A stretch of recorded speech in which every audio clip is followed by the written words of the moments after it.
Oh my god. Florida authorities are investigating the death of a man whose body was found at home on Saturday by firefighters after a vape pen apparently exploded in his face. Tampa media WTFS-TV reported that the police department got a call at 9:42 a.m. for a house fire. When they arrived, they found heavy smoke inside the house and the body of 38-year-old Talmadge Delia. Delia was found with several facial injuries believed to be a result of his vape pen exploding near his face.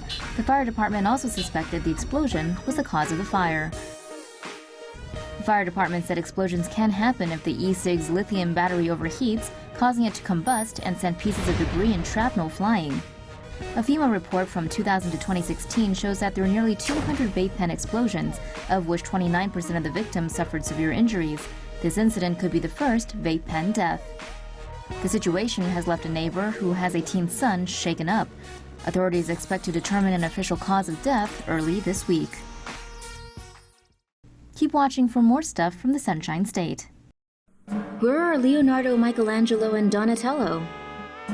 Florida's animal agency is looking for answers after a poor tortoise was found earlier this week near Orlando, completely covered in what appears to be red spray paint. According to Florida's Fish and Wildlife Conservation Commission, 2 people picked up a gopher tortoise on Country Road 455 in the town of Monteverde, about 30 miles west of Orlando. The pair then took the tortoise to a wildlife rehabber called Swamp Girls Adventures. The group took the tortoise in and named it Raphael after one of the ninja tortoises, or turtles. Whatever. The group said they were able to get the tortoise about 70% cleaned up after gently chipping away concrete and attempting to get the red paint off.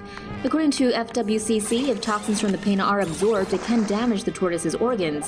The paint itself can also prevent it from getting nutrients from sunlight and damagingly seal the tortoise's skin. If the tortoise breathes the paint in, it can cause respiratory illness. Kim Titterington, who runs Swamp Girl Adventures, told Fox 35 that the group hopes to help the tortoise recover completely and release him back into nature. Titterington also said she believes that wasn't an accident where the tortoise simply got too close to a painting site. Someone intentionally colored him red.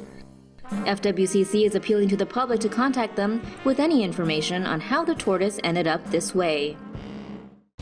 Guess his time isn't up yet. A construction worker is lucky to be alive after a giant crane collapsed and narrowly missed him at a construction site of a future police headquarters in St. Pete's, Florida. The dramatic event occurred last Thursday morning around 8:30 a.m. when the crane's load came crashing down, followed by the crane's arm. Surveillance footage shows workers scrambling from the crane, which landed just a few feet from one worker. Fortunately, police say no one was injured during the incident. The Tampa Bay Times reports that the Occupational Safety and Health Administration has opened an investigation into the incident. Florida man goes Rocky on ATM for giving him too much cash. A Florida man has been charged with criminal mischief after he reportedly assaulted an ATM machine. Michael Joseph Oleksic happened to be visiting the Wells Fargo and Cocoa when he got into a tussle with the ATM machine on November 29th. According to the police, surveillance footage shows Oleksic having a disagreement with the touchscreen that got physical. Real physical. At one point, Oleksic introduced his fists of fury to the machine, which ended up costing at least $5,000 in damages. Oleksic called the bank a short time after the throwdown and told them the ATM had dispensed too much money.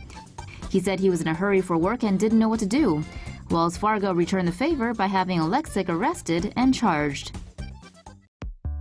Now that's a Merry Christmas. Cash Me Outside girl Danielle Bergoli is dishing out Christmas miracles this year, and no one is happier than Mom. The 14-year-old presented her mother with a $65,000 check to pay off the mortgage in what is arguably the best Christmas present ever, debt relief.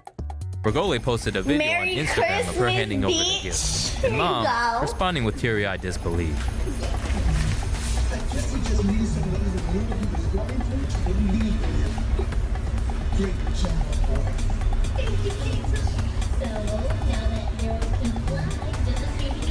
Are you serious?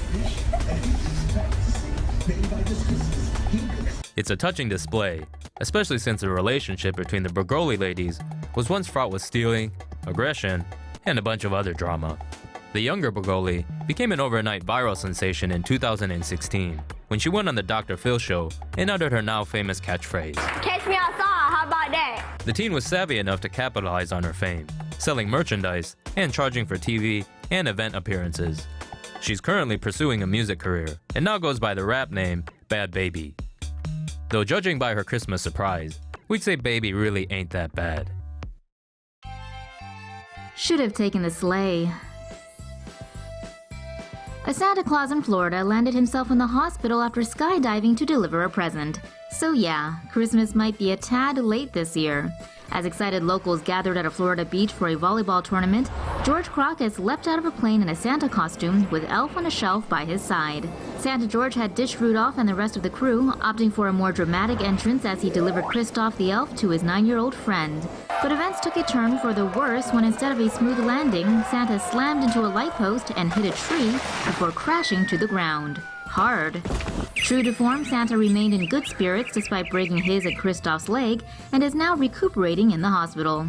The little elf was considerate enough to send his pal a note explaining what happened, and though he'll be keeping Santa George company for a while, he'll soon be back to pulling pranks. Ex-footballer jailed in China, but where are Trump and the media? Former Ball State College football star Wendell Brown has spent the last 14 months in a Chinese jail for a bar fight where authorities claim he hit a man. On September 24, 2016, Brown was at a birthday party when some other Chinese men not with his group wanted to drink with him. He declined, they got butthurt, and a fight broke out. Brown was later arrested for hitting a man, a claim he denies. He said he only raised his arms to block glass bottles that were being thrown at him. Wendell was taken to the Chongqing Jiangbei jail anyway, where he has been since. A court appearance in July saw the state's evidence against him fall apart, but with the Chinese prosecutors maintaining a 99.2% conviction rate, chances are slim Brown will get off. He's facing a 3 to 10-year sentence. His family has tried to hire a Chinese lawyer, but legal costs are skyrocketing, and China's ultra-fair and transparent legal system doesn't help either. The 3 knucklehead UCLA players who were dumb enough to steal from high-end stores in China had UCLA, Trump, and the U.S. media in their corner. Where are Trump and the massive media exposure now?